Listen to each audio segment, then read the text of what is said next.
Part number 2।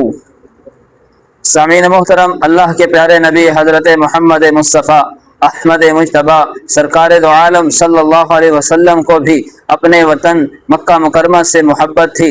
जब मेरे और आपके प्यारे नबी सल्लल्लाहु अलैहि वसल्लम हिजरत कर कर मदीना मुनव्वरा तशरीफ़ ले गए तो मक्का मुकरमा को याद करने लगे। इससे मालूम हुआ कि इंसान को अपने वतन से मोहब्बत फितरी तौर पर होती है, लिहाजा पाकिस्तान से मोहब्बत करना ये भी एक फितरी जज्बा है। लेकिन याद रखे, वतन से मोहब्बत सिर्फ ये झंडा लहराने का नाम नहीं। वतन से मोहब्बत ये है कि हम अपने मुल्क को नुकसान ना पहुँचाए, सड़कों पर गंदगी ना फैलाए, सरकारी चीज़ों को नुकसान ना पहुँचाए, दूसरों के हकूक ना मारे, झूठ धोखा और चोरी से बचे, और सबसे बढ़कर के अपने मुल्क के लिए एक अच्छा और नेक इंसान बने।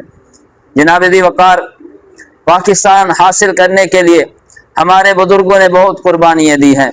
बहुत से लोगों ने अपने घरों को छोड़ा, बहुत से लोगों ने अपने माल को छोड़ा, कई खानदान बिछड़ गए, बहुत से लोगों ने अपने जाने कुर्बान की, और हम उनकी कुर्बानियों को नहीं भूल सकते। आज हम अगर घरों में सुकून से बैठे हैं तो हमें अपने बुजुर्गों की कुर्बानियों को याद करना चाहिए। आओ आज अहद करे, इसको हम संवारेंगे। आओ आज अहद करे, इसको हम संवारेंगे। अपने पाक किरदार से इसको हम निखारेंगे, अपने पाक किरदार से इसको हम निखारेंगे।